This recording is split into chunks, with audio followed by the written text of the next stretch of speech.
to clothing for them. I have added a program in my designing project. It is to provide more information about adaptive clothing to the next generation of designers called Make My Style Accessible. Today is going to be first episode of Make My Style Accessible, and your special guest is Angela Bianchi. She is personal image consultant promoting body acceptance and fashion inclusion through consulting, education, and style.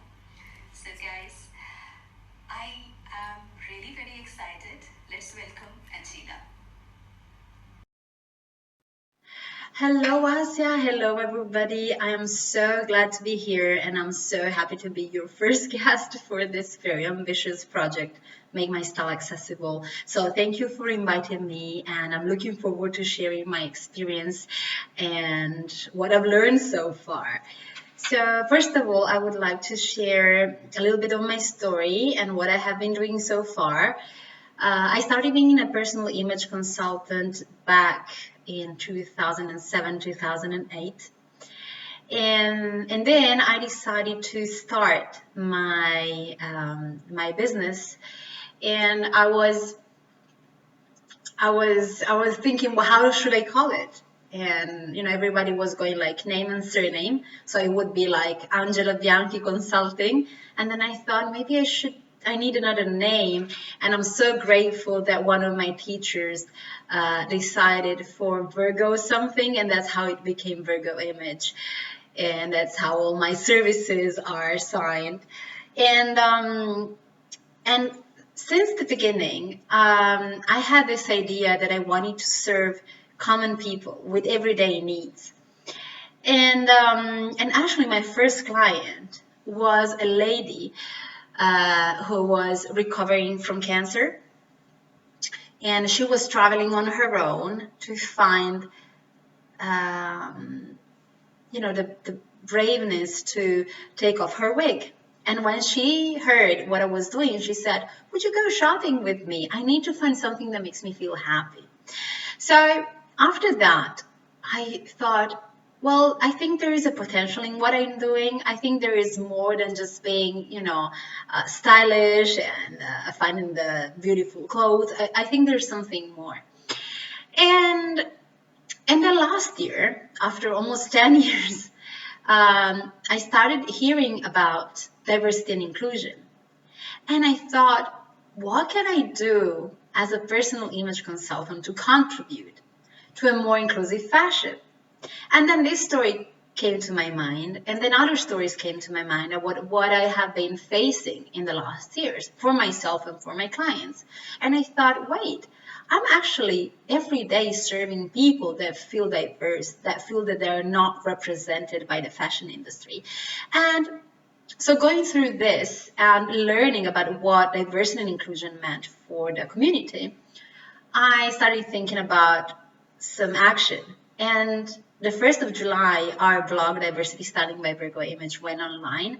And our goal is to share not just stories, but to share brands that are actually making the difference for a non-exclusive fashion and beauty world. So this is what I'm doing, and I'm keeping on learning. And I keep on getting in touch with amazing people like you, and really thank you again for wanting me for this first episode of Make My Style Accessible.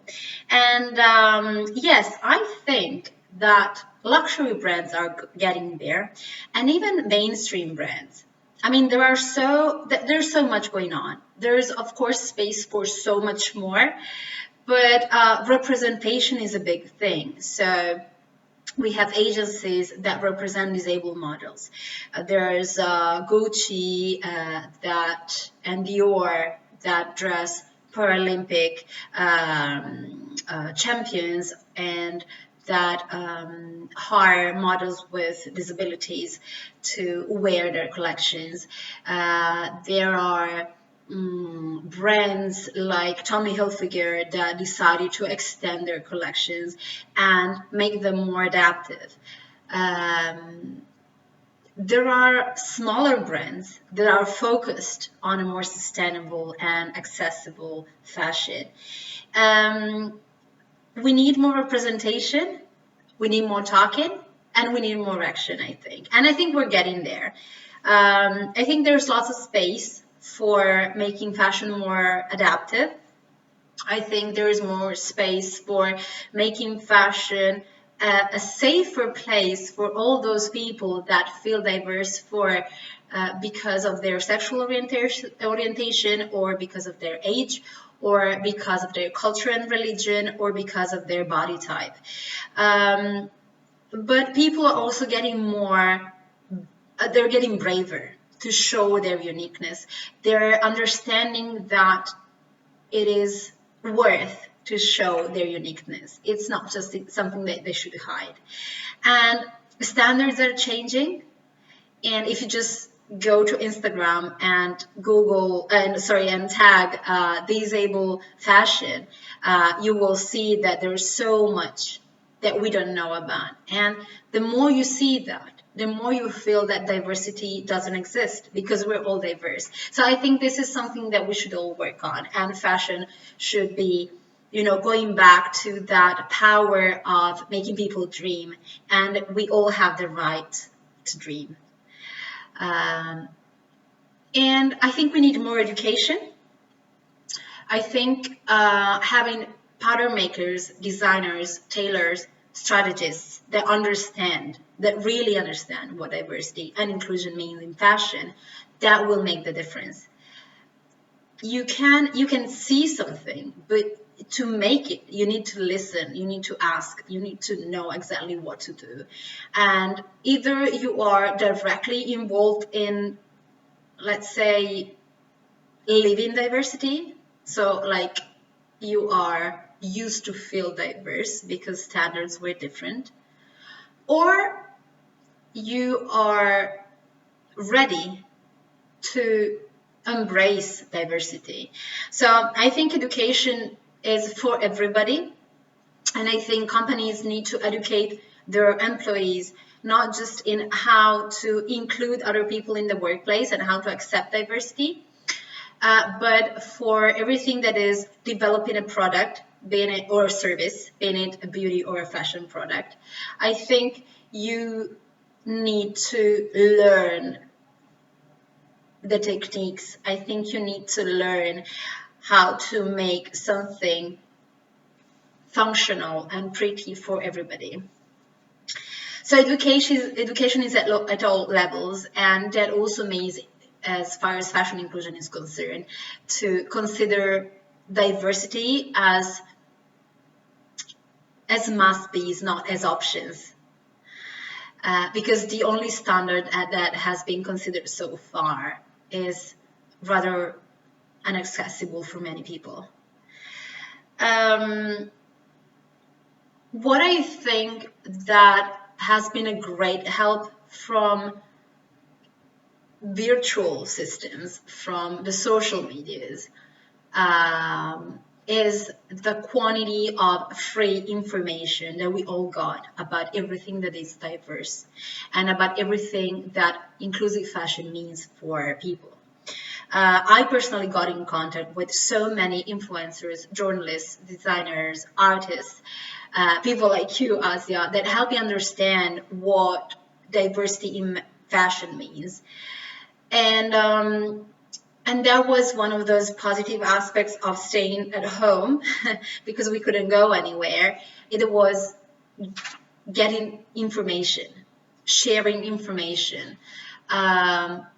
Basically, it was like free data that were and that are still available for companies that are looking for new ways of expanding their business, because of course companies are based on business. So that amount of free information is so rich, is so valuable, is so important, and can give you amazing inputs to develop new products or broad existing collections.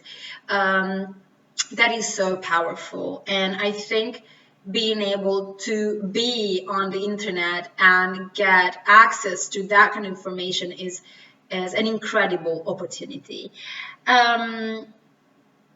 We also need to change our mindset and think that people that have been labeled as diverse, they have the same needs as everybody else. We all want to feel good when we go to a party, when we go to work, when we go shopping for food, or pick up our kids at home, at school. So I think that finding the right outfit for the right occasion has the same importance for everybody. We all feel empowered when we are wearing the right thing for the right occasion. And that doesn't change if you are a wheelchair user or if you don't need any kind of aid to walk. That doesn't change if you cannot see or if you can see.